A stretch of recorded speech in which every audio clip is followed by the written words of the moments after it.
Well, thank you very much, everybody. It's an honor to be with a very strong leader, a man who has been through a lot, and a man who I've gotten to know very well, and we've gotten along really very well. And we had a big call yesterday, as you know, with President Putin, and we'll be talking about it. President Zelensky of Ukraine has endured a lot. I mean, he really has. He's endured a lot, and we've endured it with him. To be honest, it's been a long time, and I think we're making great progress. So we're going to be talking about that today. We'll be talking about what took place yesterday with my phone call with President Putin, and I think that things are coming along pretty well. It began with Alaska, where I think certain guidelines were discussed, and we want to see if we can get this done. This was long ago into the Biden administration. I came here and we inherited this, and we'd like to see if we could finish it, end it. We want it ended. So many people have died in this war, and we're gonna get it ended. So I just want to thank you all very much. If you have a couple of questions, go ahead, please. In fact, before I do that, let me just ask the President to say a few words. Thank you, President. Pleasure. Glad to meet you again, Mr. President. Thank you very much for the invitation. Again, my congratulations with your successful ceasefire in the Middle East. Thank you. Yeah, and you did it, and I think this is the momentum to finish Russia's war against Ukraine. I think that, yes, we understand that Putin is not ready. I think not ready, but I think that I'm confident that with your help we can stop this war, and we really need it. We see that they don't have successful steps on the battlefield, and it's good. I think that their army is weak now, but a lot of losses. They have a lot of losses and in economy and people, and I think this is a very important moment. And I wanted to thank you, Mr. President, after our phone calls. Yesterday I had a good opportunity to meet with the big American energy companies, and they're ready to help us. Yes, after all these attacks on our infrastructure, Russian attacks, and etc. And I had also meetings. Thanks to your team, we had meetings with a good military companies. We spoke about air defense, and I want to share it after with details where we are. Thank you. Thank you so much. Thank you very much. Mr. Very good. And I think it looks beautiful in his jacket. Yeah? It's beautiful. I hope people notice. It's a good. It's actually very stylish. I like it. President Trump. Yeah, please go ahead. Under the Biden administration, the White House was fearing of a possible escalation. They were not allowing the Ukrainians to strike into Russia, fearing of this escalation. Yeah. Would your administration allow Ukrainians to strike deep into Russia? We're going to be talking about that.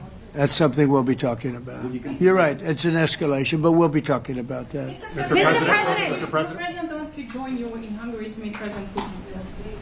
Because it's a leader that we like. We like Viktor Orban.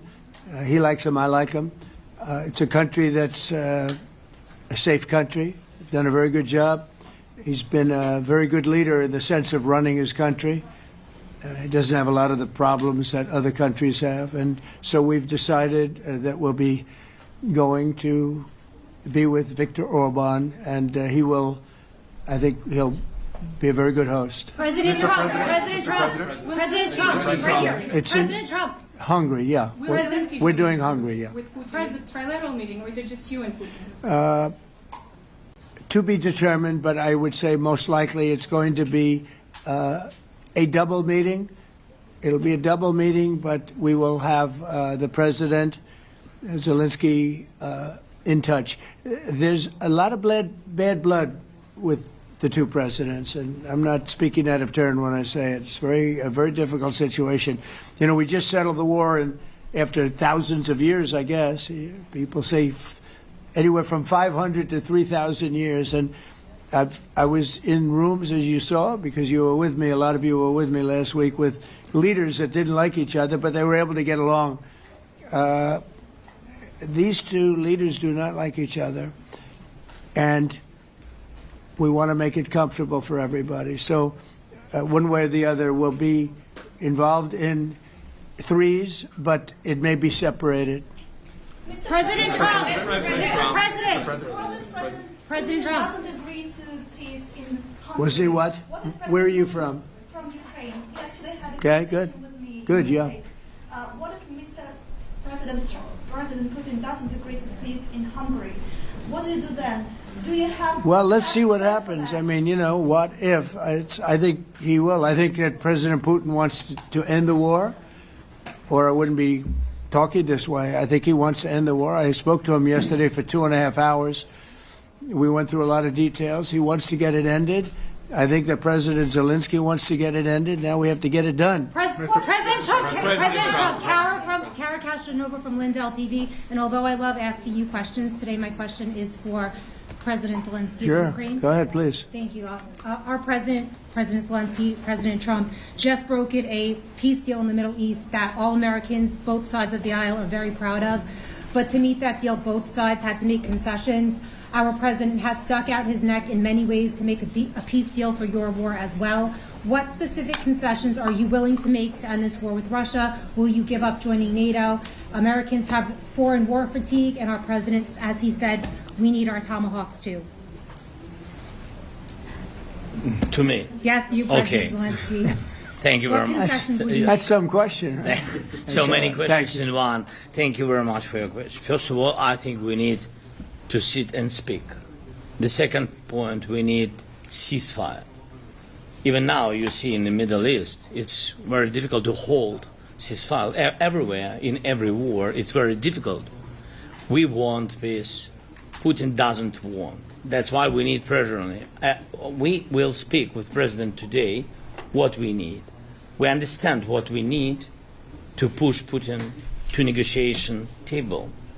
And as I said previously, so we are ready to speak in any kind of format, bilateral, trilateral, doesn't matter.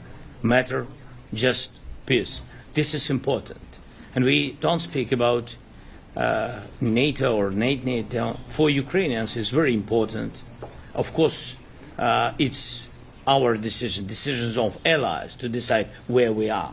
But are you willing to give up Yes, joining but the NATO? most important thing for people in Ukraine, which are under each day's attacks, to have really strong security guarantees. NATO is the best, but weapon is very important. Allies on our side is very important, and between us, for us, bilateral security guarantees between me and President Trump is very important. I don't know, we didn't speak with details about it, but this is the most important document because the United States is very strong. Sir, President Trump, you are the middleman right now, hoping to end this conflict. Who is doing a better job negotiating, President Zelensky or President Putin? I think they're both doing a great job in that sense. We have to get it done. We've got to take some of the hatred of each other. They don't like each other. I say that in front of President Zelensky, but I say it in front of President Putin too. They have tremendous bad blood. It really is what is holding up, I think, a settlement. I think we're going to get it done, and we have to make it long-lasting. As I said in the Middle East, everlasting, right? Everlasting. And the Middle East is a much more complicated situation. We had 59 countries involved, and every one of them agreed. And it's sort of amazing. Most people didn't think that was doable. This is going to be something I really believe that's going to get done. I had a very good talk yesterday with President Putin. I think he wants to get it done. And President Peter? Zelensky, right behind you. When we were in Israel with President Trump earlier in the week, we heard a lot about the difference in diplomacy between President Trump and President Joe Biden before him. What do you see as the biggest difference in diplomacy between President Trump and President Biden? President Trump has a big chance now to finish this war. President Biden now is not the president, so he doesn't have a chance to finish this war. And President Trump is really showed for the world that he can manage ceasefire in Middle East, and that's why I hope that he will do this, and we will also have such big success. For Ukraine, it's a big chance. And I hope that President Trump can manage it. Are you ready I would say the biggest difference is one is extremely competent and the other one is grossly incompetent. Mr. President. Sir, a few weeks ago in New York, when you two met, you said that you think Ukraine could ultimately take back all the territory that it's lost so far. Do you still think that's the case, or do you think there'll have to be some sort of You swap never of know. Look, territories? you know, war is very interesting. You never know, do you? You just never know. With war and peace, but you never know. Are you ready? President Trump, missile. Please. Russia calls Tomahawk supply to Ukraine as an escalation, yet it continues using similar cruise missiles like Caliber. And Yeah. even- Who are you with? Who are you with? You Ukraine? Yeah. Good. But Russia continue even using the cruise missiles and also nuclear-capable ballistic missiles in Ukraine since 2022. So do you consider providing Ukraine with the Tomahawk or similar missiles as an opportunity to equalize the possibilities of Ukraine and Russia and push Moscow?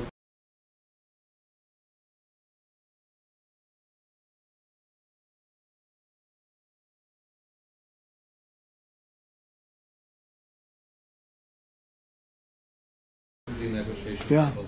Sure. We're going to be talking about that. That's why we're here. Okay? Fair question. Exactly as he told you to say it. But we're going to be talking about it. Okay? Yeah, please. President, message to India and Hungary who is still refusing. You said India and Hungary? That's an interesting. And Hungary India and Hungary. It's an interesting combination. refuse to stop buying Russian oil. Well, India is not going to be buying Russian oil anymore.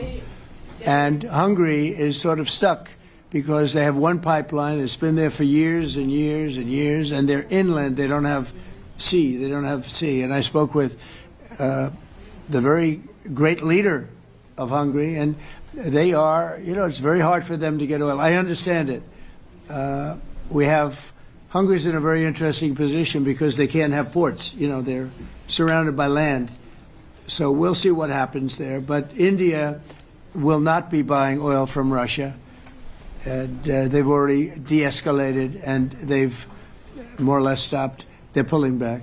They bought about 38% of the oil, and they won't be doing it anymore. Melania Trump has been helping you in achieving peace in Ukraine. Who has? First Lady Melania Trump Yeah. has been helping in returning abducted Ukrainian children from Russian captivity. President Zelensky, do you appreciate those efforts? How do you assess them? And did you ask her to step in and to help you?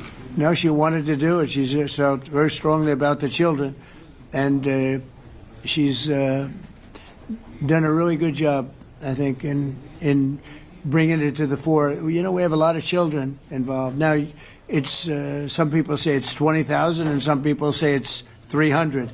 There's a big difference between that, so nobody really knows. But she felt very strongly about the children. She thinks about the children all the time.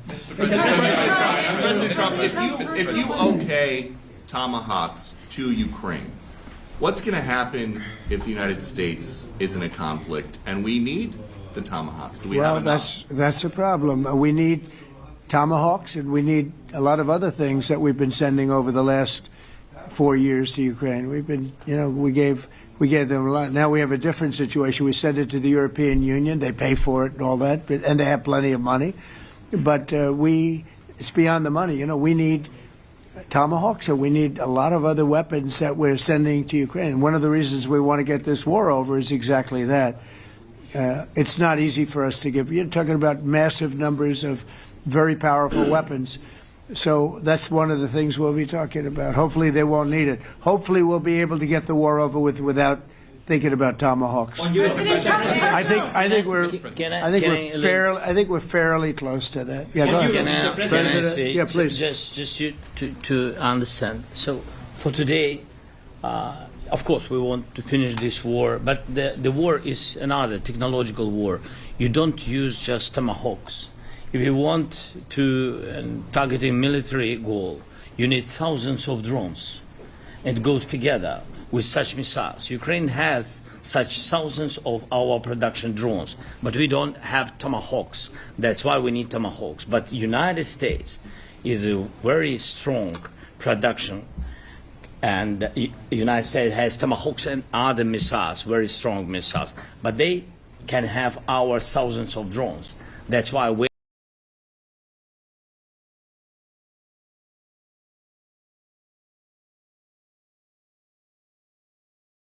where we can work together, where we can strengthen American production. And so just so that I understand, so you're suggesting kind of a trade.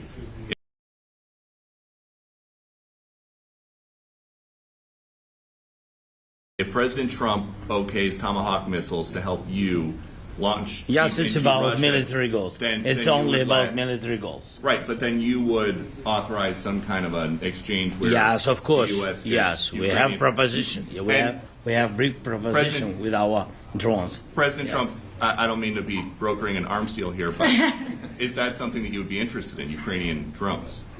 We are, yeah, we would. We have a lot of drones right now. We build our own drones, but we also buy drones from others, and they make a very good drone. I mean, drone warfare has really come to the fore over the last couple of years because of this war.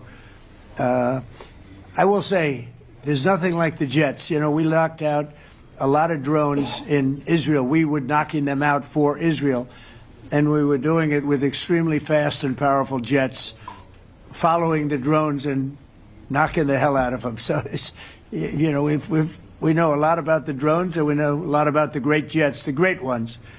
The ones, well, and the B-52s, which were totally they were stealth. They were undetectable.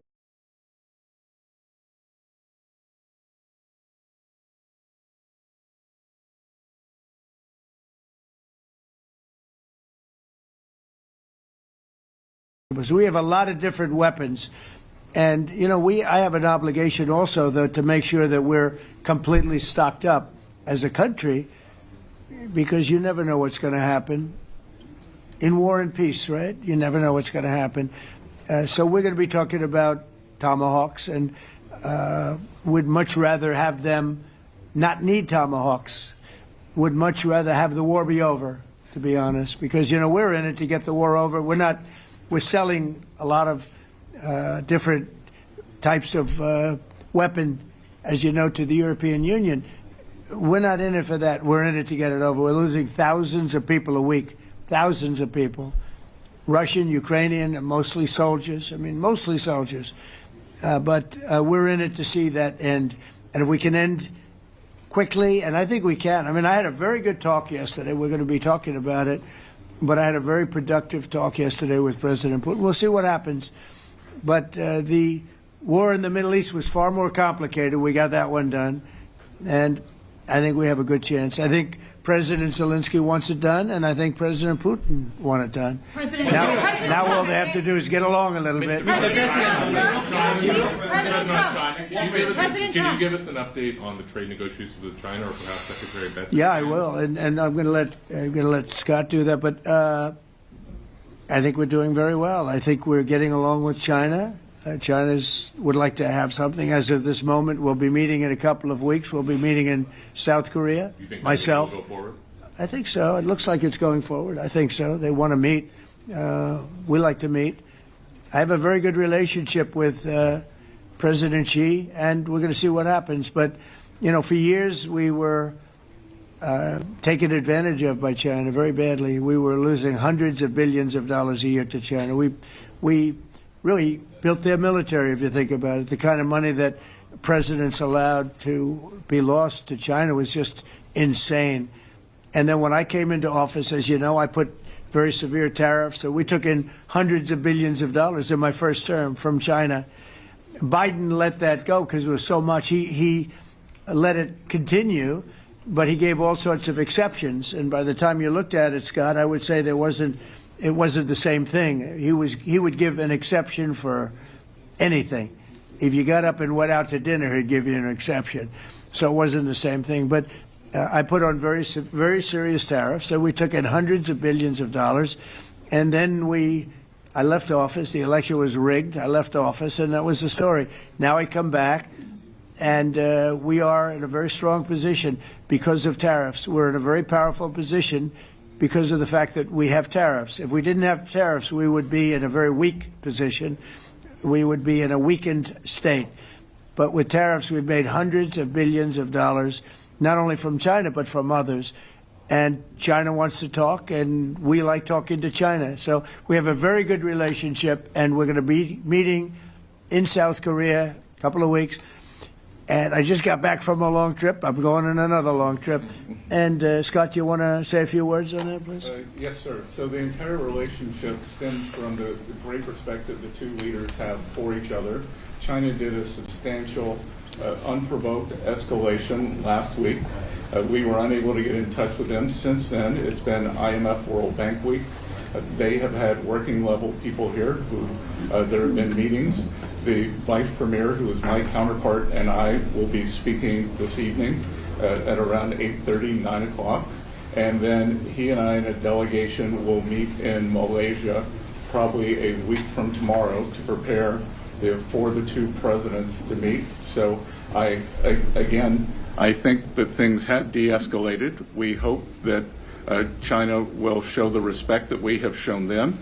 And I am confident that President Trump, because of his relationship with President Xi, will be able to get things back on a good course. Is the hope for that meeting with you and President Xi some kind of trade deal then, or could be? More Look, I think we're in a very strong position. I think we're in a very strong position. We're getting, as you know, as of November 1st, I could move it up if I wanted, a 100% tariff over and above what we get now. So that would make it about 157%. And China doesn't want that, and they want to talk, and we're talking. And I think we'll make a deal that will be good for both. I think we will do something. But you have to understand, we never got anything from China. It was a one-way street. For many years, for decades, it was a one-way street. And they became rich because of the United States. And frankly, presidents that, let's be nice, they didn't know. They just didn't know. They didn't understand what was happening to them. But I understood it. I understood it long before I ran for politics. I used to watch in amazement at how stupid our country was, how stupid they were. And we're not stupid anymore. And that includes with the European Union, that includes with Japan and South Korea. All we want to do is be treated fairly. But the fairly is hundreds of billions and even trillions of dollars coming into the United States. And it's our national security is secure because of tariffs. If we didn't have tariffs, we would have no national security. So it's very important. Will you seek China's help in ending the war in Ukraine? Do you need them to put pressure on Russia? I'll be discussing that, but I'd love to see it ended before that. I think we have a chance of ending the war quickly if flexibility is shown on behalf. And again, we're not losing people. The United States is not. We're not losing people. We're not spending money. We're getting paid for the, ammunition and missiles and everything else that we're sending to the European Union, but to NATO. But it's very similar. If you look at the countries, it's very similar. And we just made a very fair trade deal with the European Union, and what we wanted, and we made a very good deal with NATO too. They pay for all of this. That's not what we're in this for. We're in it to save thousands of lives every week. Thousands and thousands of lives. That's why we're in it. And I think we have a very good chance of bringing this war to a conclusion. Europe's president and your cabinet has done honestly an excellent job. I think that a lot of people could agree to that. Thank you. I'm speaking as someone who lost my father in a war, so I know the human cost. What would your advice be to American leaders, to world leaders, to neocons, to TV hosts who often speak about conflict in abstract or strategic terms rather than the human cost and the human terms? Look, my only statement is we have to get together. It's a very small group of people. It's the president, and the president. Okay, 3 presidents. And I'm the mediator president. And I'm mediating not an easy situation. It should be easy, but it's a lot easier when people understand each other, when they get together, and when they like each other. We don't necessarily have that situation as far as like is concerned. Maybe it can turn around. Maybe it can. But in the meantime, we'll have them keep a little bit of distance, and we're going to see if we can get it done. This is number 9, okay? This will be number 9 for me. I've solved 8, including the Middle East. I've solved 8. This, I thought, would have been among the easiest. We solved, President Putin mentioned yesterday Armenia, all of the different wars. He said it was amazing but the big one that he was surprised that we were able to settle was the Middle East. He thought it was incredible. He was very generous in that sense. This should be something we're able to settle, and I think we will be able to settle. Yes, sir. On that note, you will go down as the peacemaker, no doubt, and you will resolve this war. Well,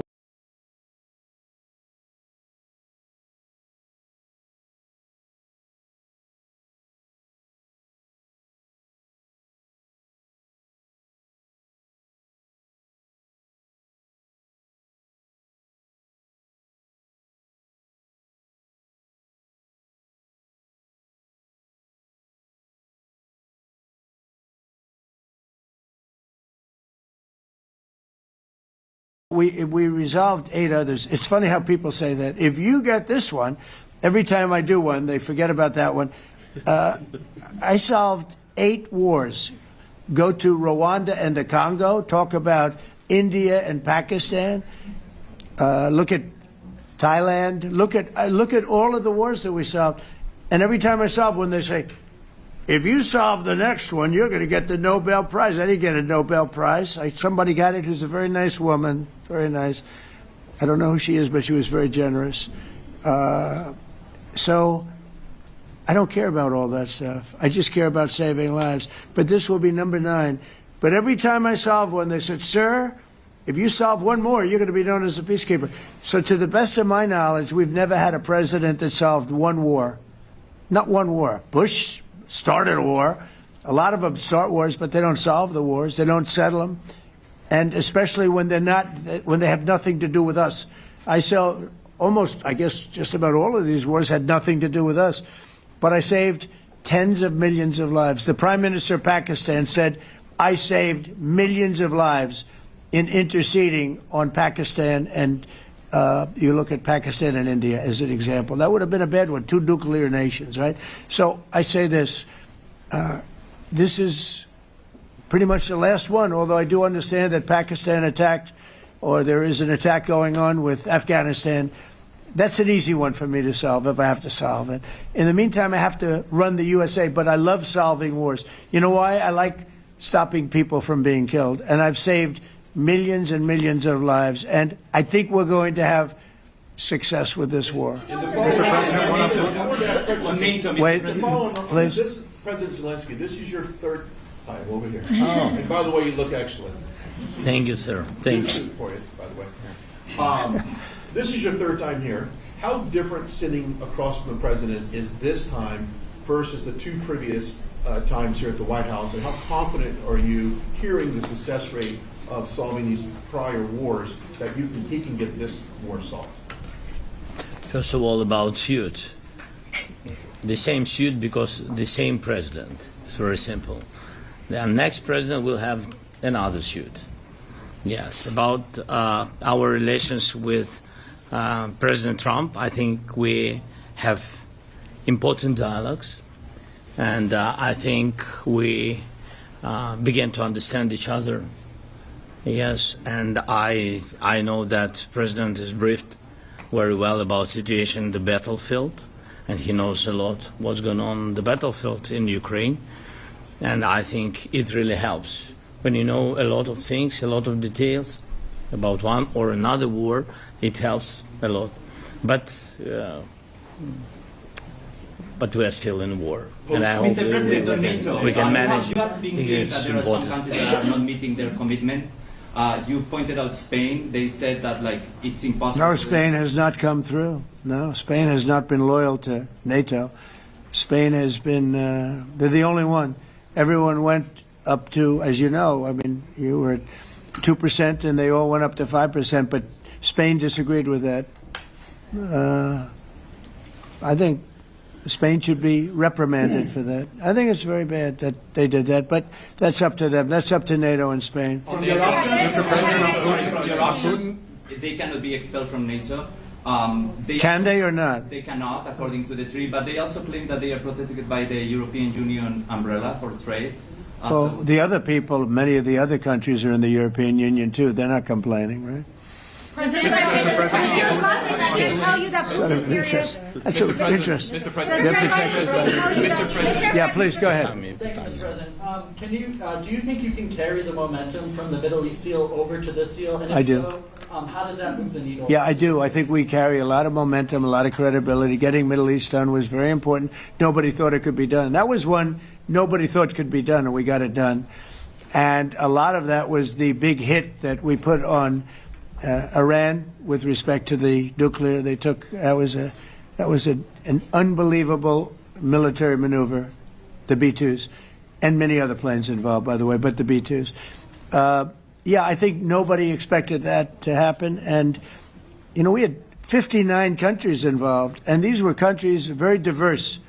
You had Arab, Muslim, Jewish, you had every country, Christian, you had every country, and many countries involved, and we got that done. And we got it done pretty swiftly after we set the table properly. We had to set the table properly. This should be one that we get done. And I think the table is set properly here now, too. And it'll be a great honor. It'll be a great honor to get it done. And the Ukrainian people are great, and the Russian people are great. And obviously they have much in common, as we understand. They have a lot in common. So it'll be a great honor to get it done. On Venezuela, there are survivors from your latest boat strike. What happens to those survivors? Well, I'll ask Marco to discuss that possibly. Yeah, it's well known there's an ongoing narco-terrorist operation the United States has been conducting. As far as details of any recent strikes, we're not prepared here to announce all those details, but you'll get that information here very shortly. And how are there survivors when these are meant to be lethal attacks? Yeah, again, I mean, we're undertaking these operations against narco-terrorists. That's what these are. These are terrorists. Let's be clear. And but as far as the details of any recent operations, when we are prepared to announce those, we will, as the president has consistently done. So you may get something on that later today. Let me ask you, that was in a submarine, right? We attacked a submarine, and that was a drug-carrying submarine built specifically for the transportation of massive amounts of drugs. Just so you understand, this was not an innocent group of people. I don't know too many people that have submarines, and that was an attack on a drug-carrying, loaded-up submarine. Yeah. On Putin, is it your belief, as Mr. Zelensky said yesterday, that the threat of tomahawks and costs, as Secretary Hicks had put it, is that bringing him to the table, the fact that it's kind of a carrot and a stick? I don't know what's bringing him to it. I think he wants to make a deal, that's all. I can't tell you what's bringing him. Sure, that's the threat of that is good, but the threat of that is always there. Tomahawks are very dangerous weapons. They're incredible weapons. If you like warfare, it's one of the most accurate. You know, we hit 30 Tomahawks in Iran after the B-2s did their damage. We sort of gave it a little capper with 30 Tomahawks from a submarine, quite far away actually. But they're an amazing weapon. They're a very powerful weapon, but they're a very dangerous weapon, and it could mean big, escalation. It could mean a lot of bad things can happen. Tomahawks are a big deal. But one thing I have to say, we want Tomahawks also. We don't want to be giving away things that we need to protect our country. We have a very strong country right now. We have a strong military. We have the greatest military in the world. We have the greatest weapons in the world. I want to get this war over. Okay? Putin-Trump tunnel to connect Russia and Alaska. Are you interested? I just heard about it. A tunnel from Russia to Alaska. I just heard about that one. That's an interesting one. We'll have to think about that. I hadn't heard that. We just did a nice road in Alaska that's going to get us to a lot of minerals, and we have a piece of it, a good piece of the ownership because of the fact we made it possible. But this came up yesterday, a tunnel from Russia to Alaska. That's an interesting. What do you think of that, Mr. President? Do you have any ideas? How do you like that idea? I'm not happy with this. I don't think you're going to like it. I don't think he liked it. I don't think he liked it. President Trump, do you think that Vladimir Putin, do you think that Putin's your gut instinct? Well, we had a senator that wanted, remember, from Hawaii, she wanted a tunnel from the mainland to Hawaii, and she said, well, we can't do that, so we're going to build a railroad to Hawaii. Do you remember? She's a current sitting senator, a Democrat.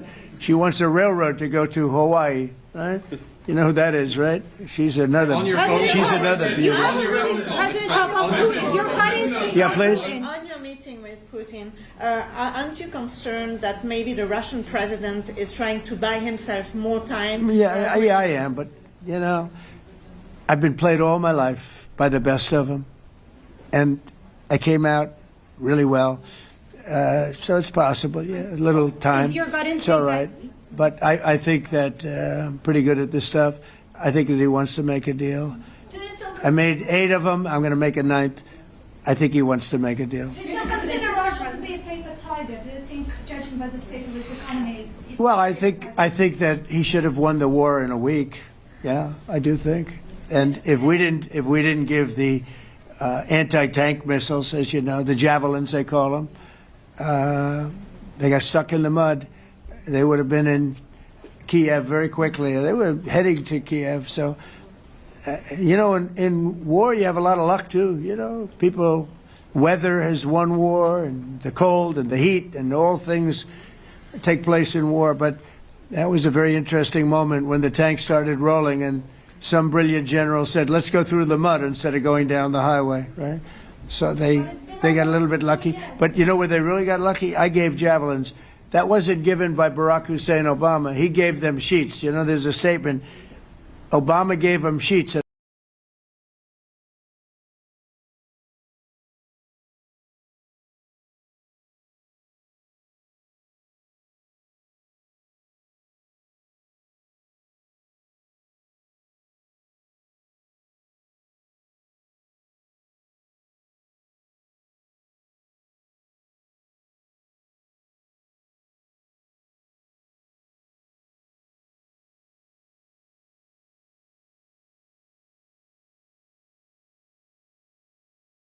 I gave them the javelins, and the javelins are a devastating weapon. And that wasn't given by Obama, that was given by